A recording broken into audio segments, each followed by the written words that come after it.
Hi there, my name's James, and today I'm going to try to explain how different sorting algorithms work using a deck of cards. Rightio, first of all, and this one's going to be kind of annoying, bubble sort.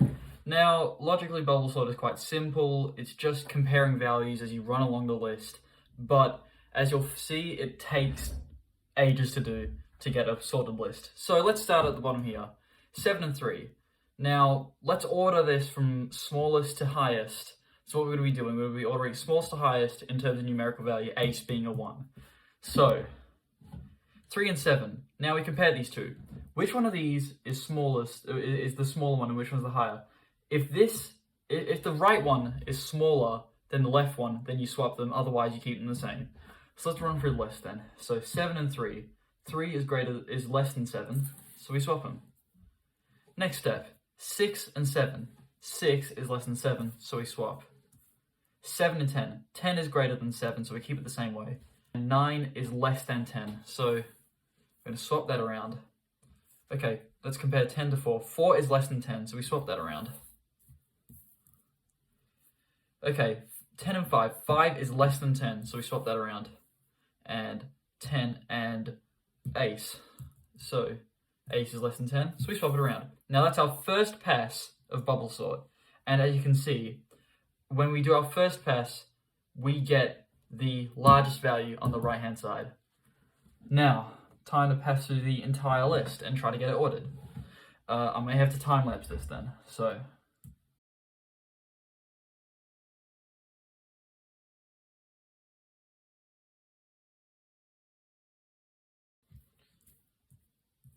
And there you have it, there's our sorted list done using bubble sort. Right, now, second one is merge sort.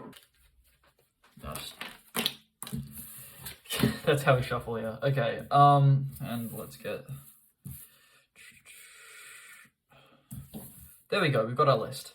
Right, so there's the old saying of how do you eat an elephant one bite at a time, and that's basically what the kind of idea of a divide and conquer algorithm is.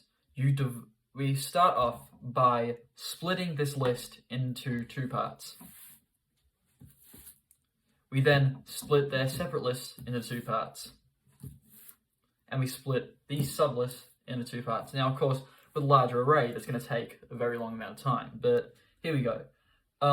And what we can now do is, now that we've got the separate values, what we do is we can, again like bubble sort, compare them to their adjacent values. So 3 and 10. 3 is less than 10, so it stays on that side. Ace and 5. Ace is less than 5, so it stays on that side. 9 and 6. We swap, because you have the largest on the right side. 4 and 7. 4 is less than 7, so we keep it the way it is. Right. Now, once we have sorted our all of our separated values, we then merge them back together. Kind of like how we did it before, but this time we're almost running what we did in reverse. Right. Now this is the interesting part. How do we compare these so we can get them ordered?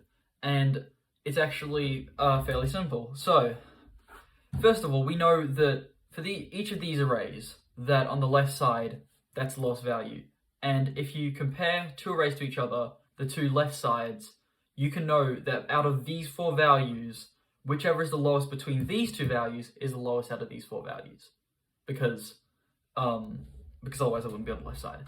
So, first of all, let's compare 3 and ace. Okay, so ace is less than 3. Now, the way this kind of works in computer programming is you use kind of indexes, but we won't get into that. For the sake of this, think of it this way. We take this down, and we almost remove it from this part. Right, so ace and 3, ace less than 3, so we take it down and quote-unquote remove it. We compare from 3 again, and 3 and 5, 3 is less than 5, so that goes in there. Right, now the only two values we have left to compare are 10 and 5. So 5 is less than 10, there, and that's the last value left. And there we go. We have 4 values there. Let's do it again. So these are the least two values out of their separate things. 4 is less than 6, so it goes in. Now let's compare 6 to 7. 6 is less than 7, so 6 goes in. 9 and 7. 7 is less than 9, and then that's the last remaining value. And there you go. two separate arrays. I hope that's getting it on camera there. Right. And now for the fun part, we merge it completely back together. We use the same process again. Now, if we compare these two values, we'll be able to figure out which is the smallest out of the entire total list. So, ace and 4. Ace is less than 4, because it represents 1 in this case. There you go. Now, let's compare 3 to 4. 3 is less than 4. So, 5 and 4. 4 is less than 5. So, let's put that in there. 5 and 6. 5 is less than 6. We put that in there. 10 and 6. 6 is less than 10, so we put that in there. 10 and 7. 7 is less than 10, so we put that in there. 10 and 9. 9 is less than 10, so we put it in there. 10 is less than remaining value, and bada bing, bada boom, we have our sorted list. Wonderful. If you hear me refer to as a list, I also may refer to it as an array. That's just that's another term for a list in computer science. Rightio. Onto our third, let's just chuck it again. Onto our third sorting algorithm, and that is insertion sort. Now, what insertion sort does is it's basically like how a normal person, obviously I'm not a normal person, I'm making a video on sorting algorithms in my spare time because I'm that much of a neek, but it's how you'd probably usually sort a deck of cards. So, here we go. Let's take these all out. Hopefully, yeah, they're kind of randomized. Good. So what you do is, rightio, you start off with what's like a sorted part of the list, and you take values back according to where they fit in. And so I'll show. It's easy for me to just kind of show how it works. Let's start with 3. Let's mark 3 as sorted. This is the sorted part of the list, and it starts with 3. We then move on to 4.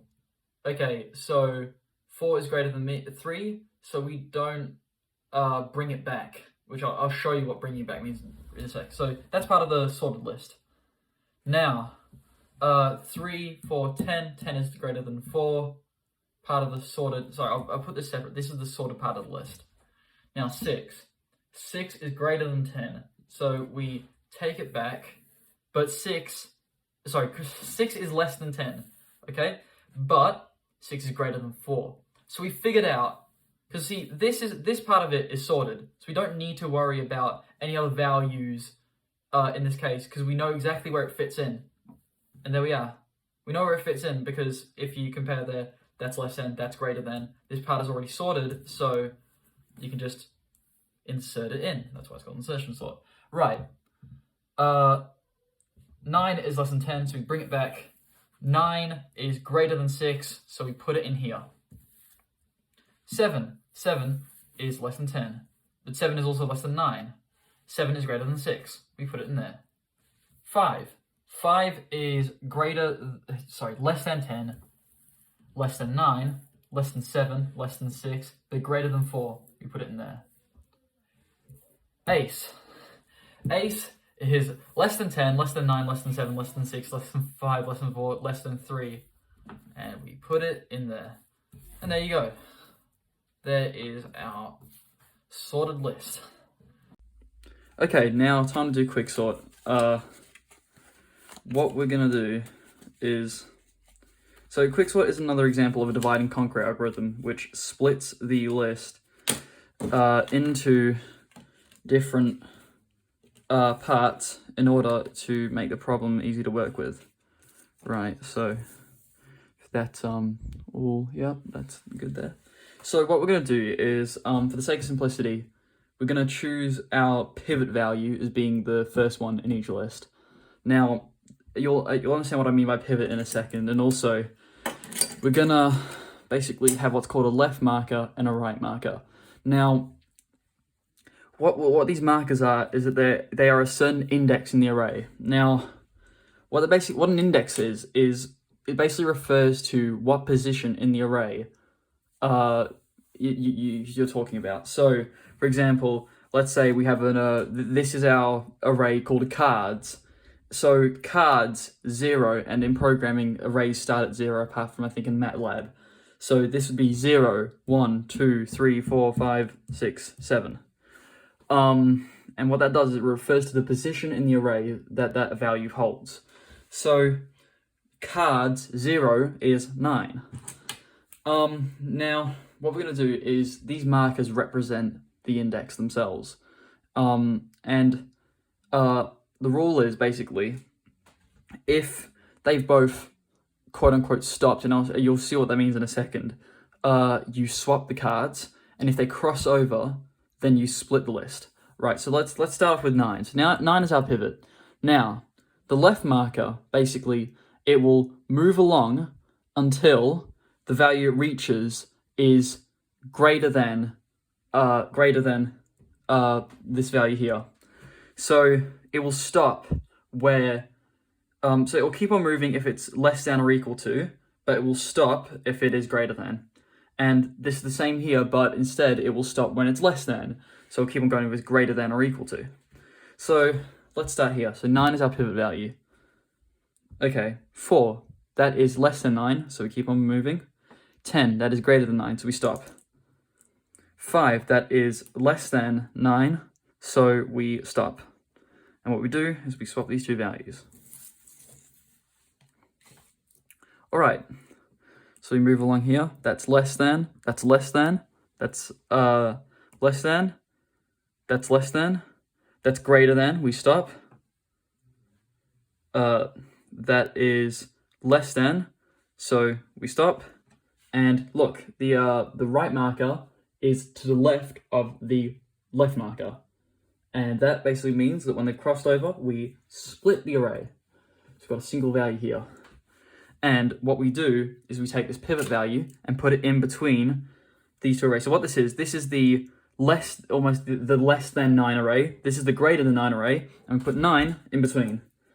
Now, obviously this part isn't ordered yet, but again, this is a recursive process. This is another example of a recursive divide and conquer recursive divide and conquer algorithm. So we're repeating the process. Rightio. I know I said rightio a lot in this video. Okay, 4. That is our new pivot. So let's get our left marker. 5, that's greater than 4, so we stop. Ace, that is less than 4, so we stop. And we swap these two values. Okay, that is less than 4, we keep on going. That's greater than 4, so we stop. That's greater than 4, it's greater than 4, that's less than 4, and they've crossed again, so we split, and we put the pivot value in between. Right, so now we've got this bit to sort, these 3 here, and these 2 to sort. Ace, that's our new pivot value. Okay. Now it can get a bit weird when it comes to 2 value arrays, but let's just try to do this. So, ace, that is greater than, so we stop. That is less than, so we stop, and we split. And now, 6, 7, and 5. That is less than, that is greater than, so we stop. That is less than, so we stop. And we swap these around. That is greater than, so we stop. That is less than, so we stop. They've crossed over, we split, and we put that in the middle, and there you go. Now we have our sorted list. Right, so now I'm going to do an example of quicksort where, and I'll try not to talk throughout this, I'll probably just time-lapse it, but, or I'll just keep it running at normal speed, but you can see how it works.